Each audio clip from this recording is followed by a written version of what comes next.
I drifted down Railroad Street in Cressona, Pennsylvania at the exact time the Reading, Blue Mountain, and Northern Railroad was doing the same. It was 5:34 a.m. on Friday, October 22nd, 2021, and I had a country-mile-wide grin on my face, more than excited for the day ahead.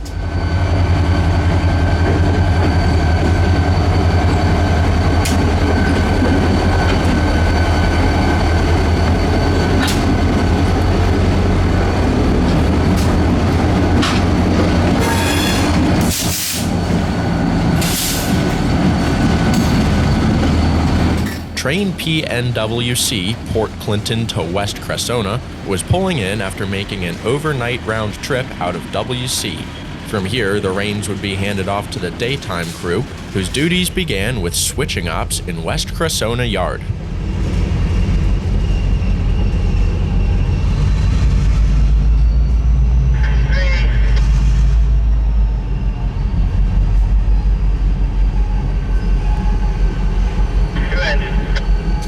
Switching duties continued past the 7 o'clock hour as the crew set out cars for local industries and spotted some others.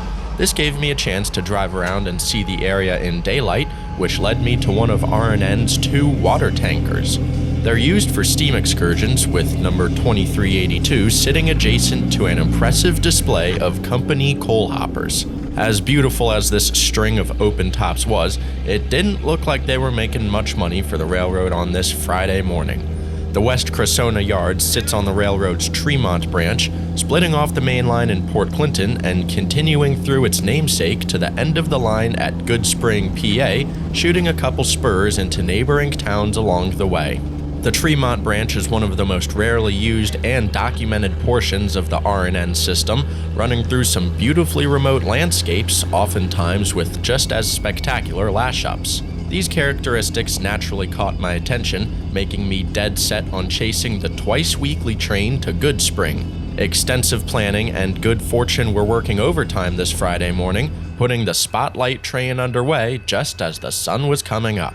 Symboled WCGS on the westbound run and nicknamed the Goodspringer, the train's departure was more than meets the eye. It kicked off an amazing day trackside on the Reading and Northern, something I had been wanting to experience since childhood.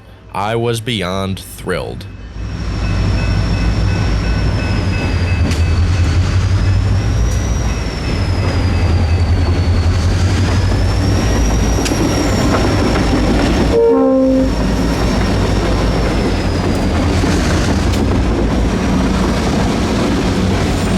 Railroad had treated me to Snoot Nose SD40-2 number 3058 up front, equipped with a beastly Leslie air horn. Following the 6-axle was GP38-2 number 2011, one refrigerated boxcar full of potatoes for Masser's Potato Farms, 2 hoppers of feed for Pennsylvania Agriculture, and 3 tankers for Copies Propane. While all 3 of the train's customers are in Goodspringer, the train still stops along the way. This is Westwood Junction, whose manual switch must be thrown in order to continue west towards the end of the line.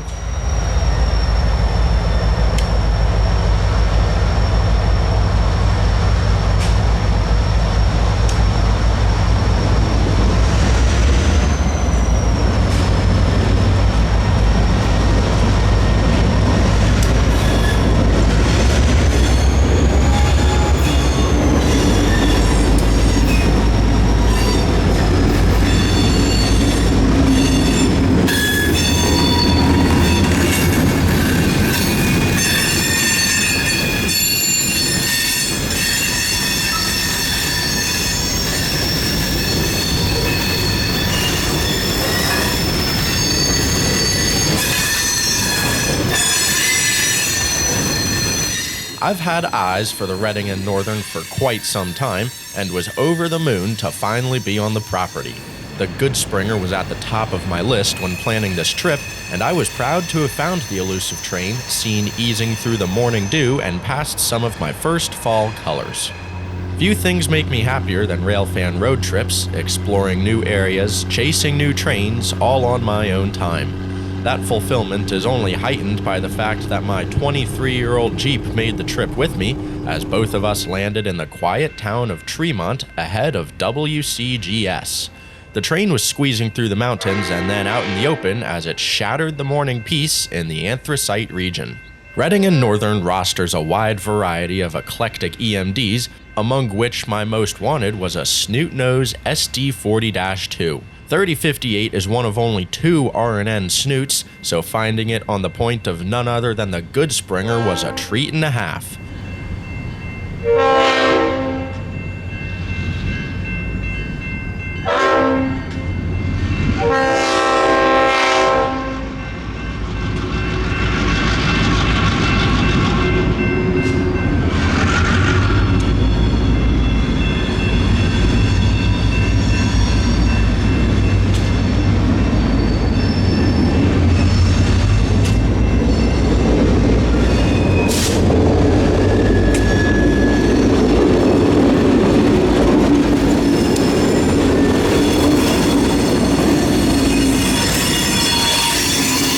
Built for UP in 1978, the awkwardly long nose was necessary to house additional electronics, which equipped the locomotive with DPU capabilities. 3058's nose has since been gutted, making it a regular SD40-2 internally, whose nose just so happens to be 116 inches long.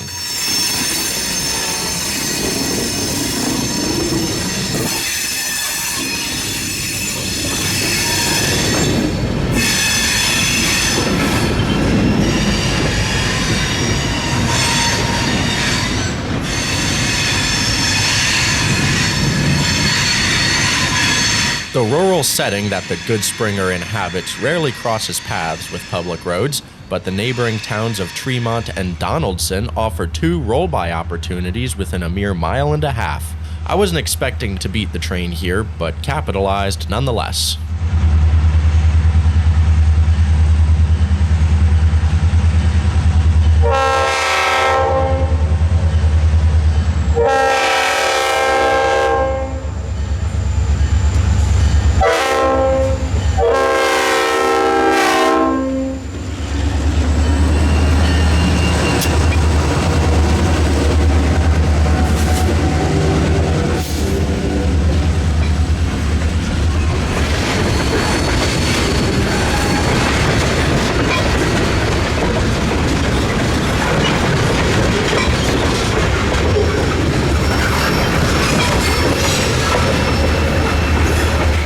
I had never seen a mining operation up close. Whatever was going on here at Donaldson was my first. This region of Pennsylvania seemed to blur the line between rural and remote, but I think this qualifies as remote. It felt incredibly surreal, with months of anticipation and planning folding into a successful start to my time on the Reading and Northern. The Pennsylvania countryside was simply a sight to behold, with RNN 3058 guiding its train towards Goodsprings Main Street, one of my favorite scenes from the day. As WCGS eases by the trees, they pass the potato siding, where the reefer will be dropped on the eastbound journey.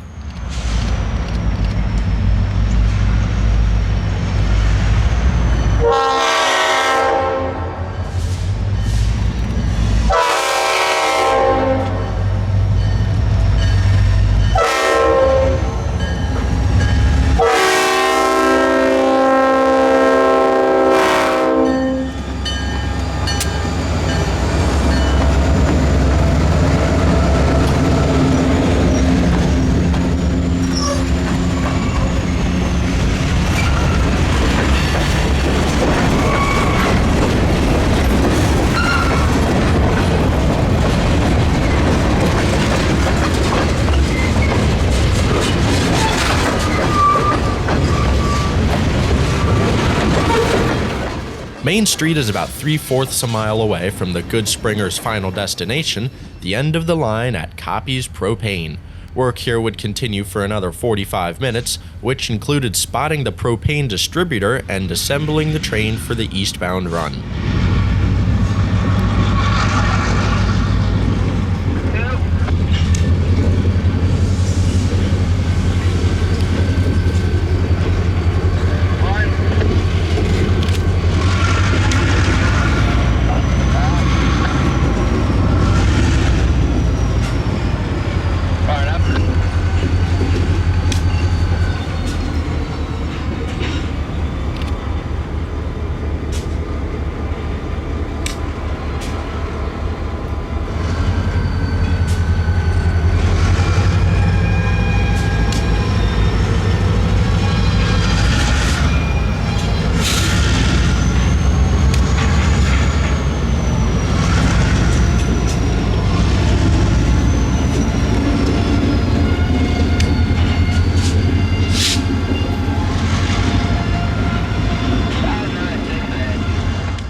ran into a fellow enthusiast, I stuck around for a while as we sat back and enjoyed some snoot-nosed switching ops.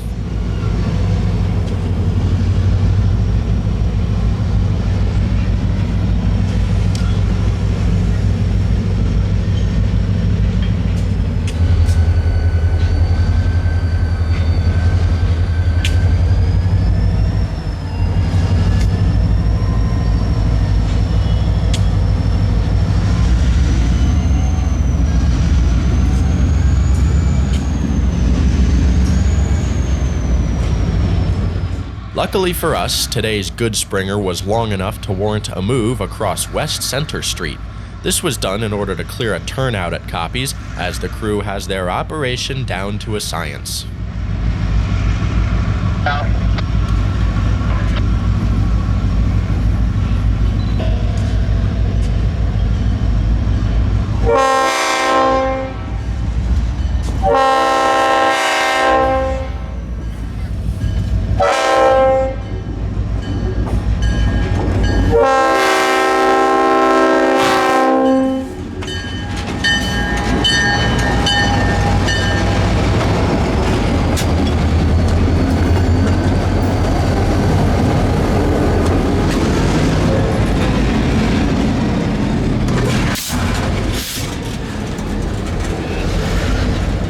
.3058 has gone about as far as any train will go on the Tremont branch. The locomotive is staring down the lead to an abandoned coal breaker, now used for nothing more than headroom when working copies, save the occasional storage move. I considered myself quite lucky to have been able to watch the Goodspringer up close just one more time.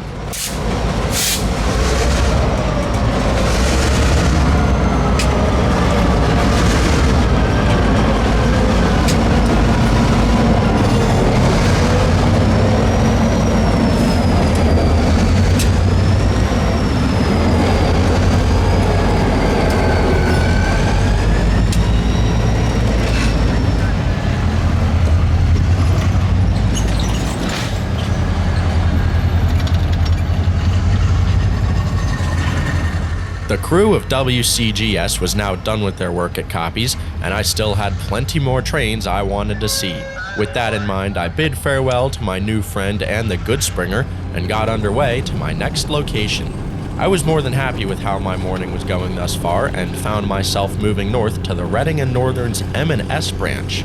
The line splits from the main at East Mahanoy Junction, or EMX, with trains originating and terminating in the nearby town of Tamaqua. It wasn't long until train QASD was announcing its departure, leaving the Tamaqua yard bound for Shenandoah.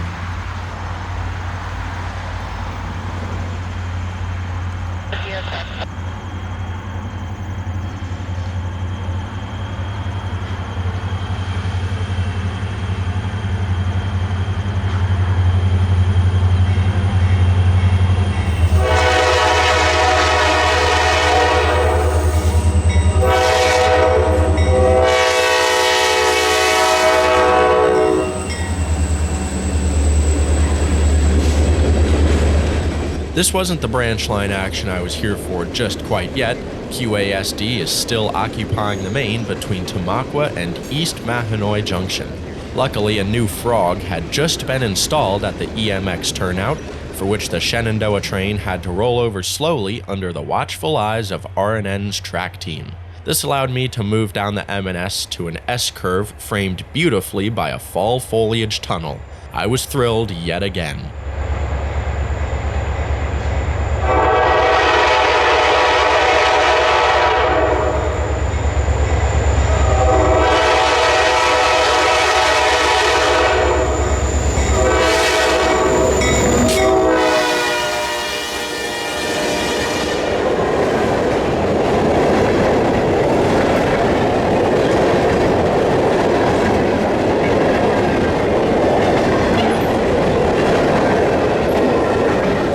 From here, QASD really got the jump on me.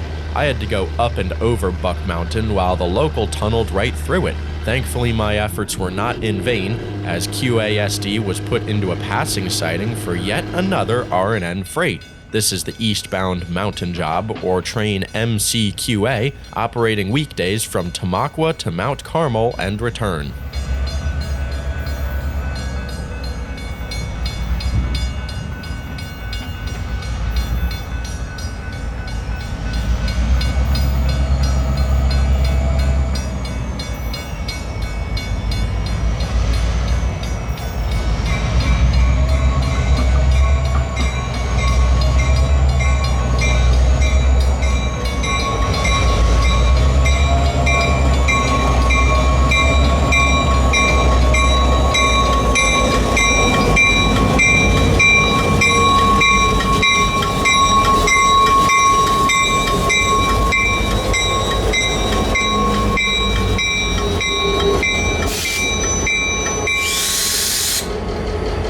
The Reading and Northern was showing off for me this morning, with my third train of the day powered by an SD38 liter and a GP39RN.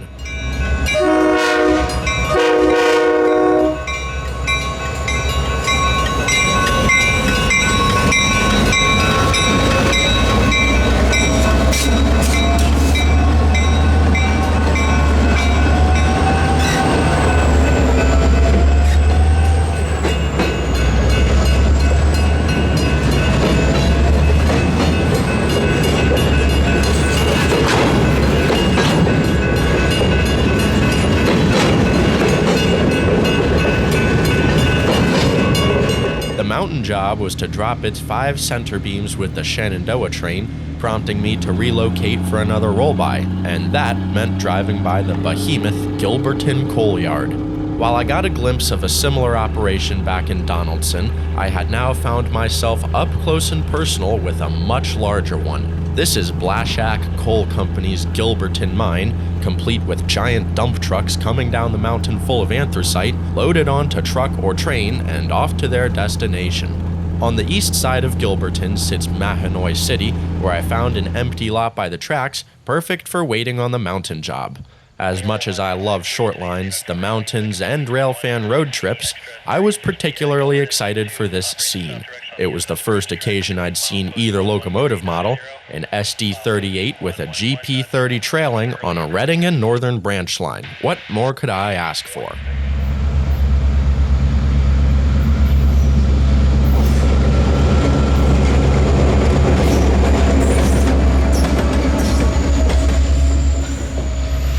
I had hopes of catching back up to the mountain job, but the light engines beat me to their destination of Tamaqua. Attempting to chase MCQA had put me back on mainline metal, where things were about to take a turn. Switching gears from the slow and steady branch line operations, I set my sights on the railroad's flagship train, the North Reading Fast Freight.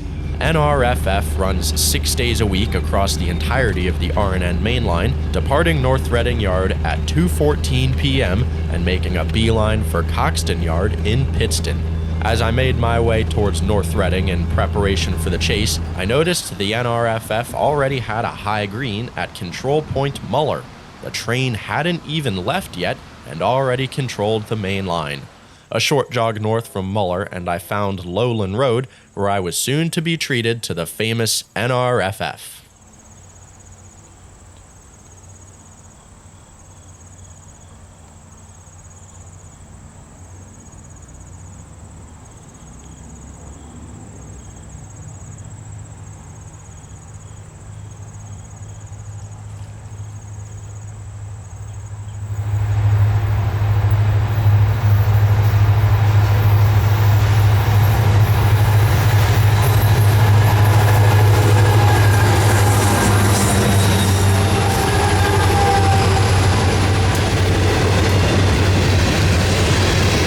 Five locomotives and 4 paint schemes. What a train!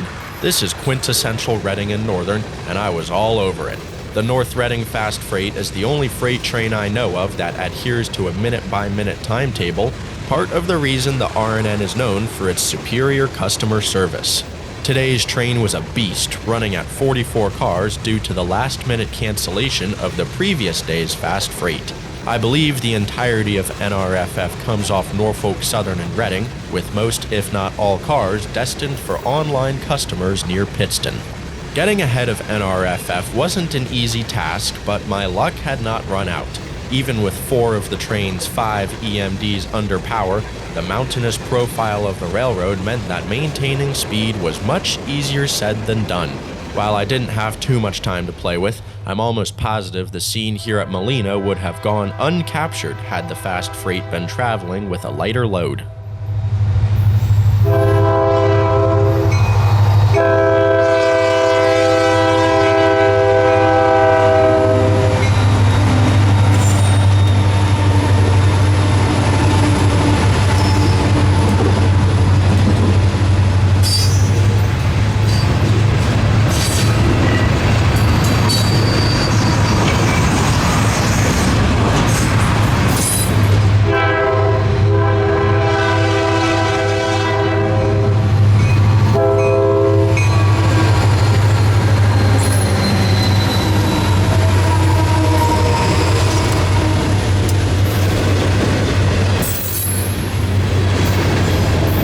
Hecla hadn't turned out quite as picturesque as I thought it would, but that was more than okay as 5 big 6-axles soared by me.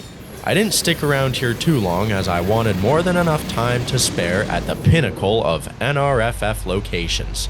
This is East Mahanoy Junction, where the main line averages a 1.9% gradient going north. It was going to be quite a show.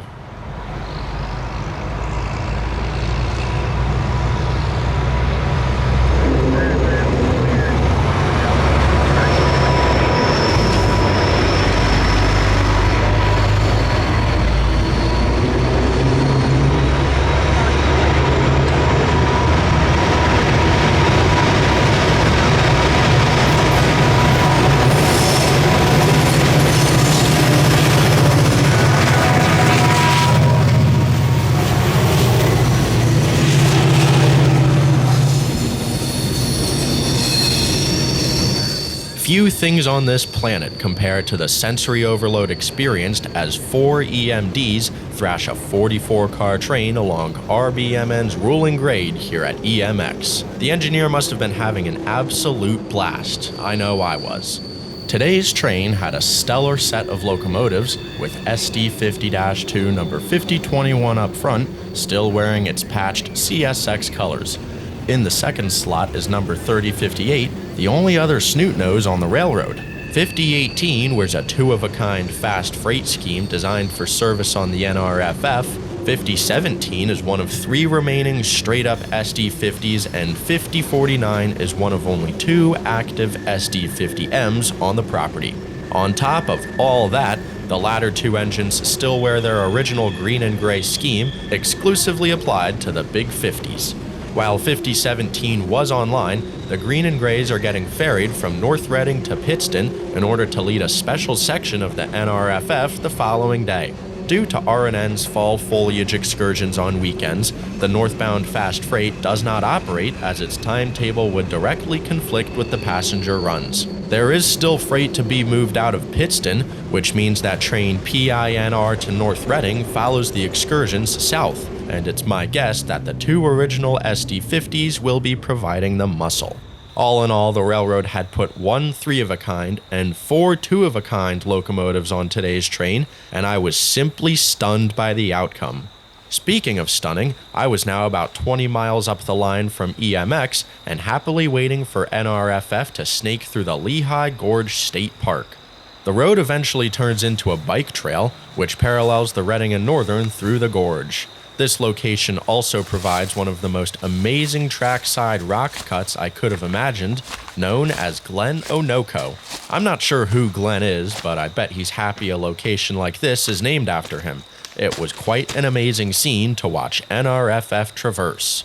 By 4:21 p.m., the fast freight was crossing over the Lehigh River, and about a minute later, the train is seen snugging up to the Norfolk Southern. Glenonoco is one of the more iconic railfanning locations on the RNN, and being the railroad and nature enthusiast that I am, I was beaming yet again as NRFF sliced through the rock faces and screamed towards me.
Reading and Northern and Norfolk Southern tracks parallel each other further into the gorge, although there is no crossover from one to the other. NS eventually peels off to the west for Hazelton at Penn Haven Junction, while RNN continues north to Pittston, NRFF's northern terminus.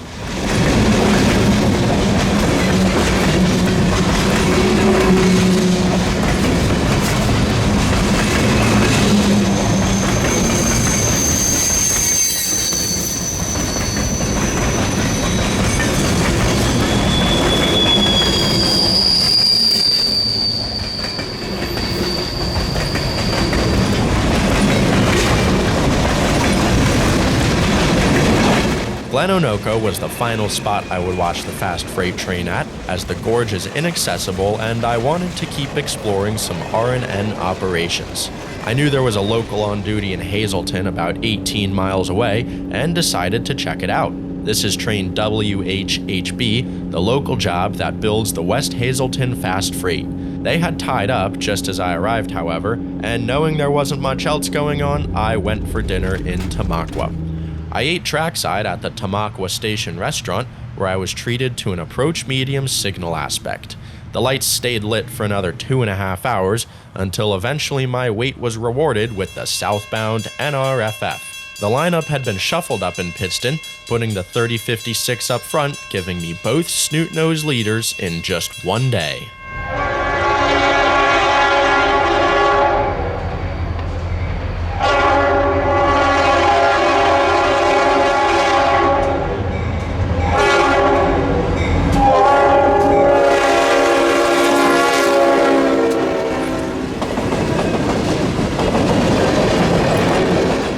I had seen everything I wanted and more on the RNN today, from a snoot-nosed leader on the Tremont branch to an EMD quintuplet on the fast freight. It was all quite surreal, as literal years of anticipation had finally come together in what I considered an excellent success. Thanks for railfanning with me today. I hope you enjoyed this incredible day in the Anthracite region as much as I did.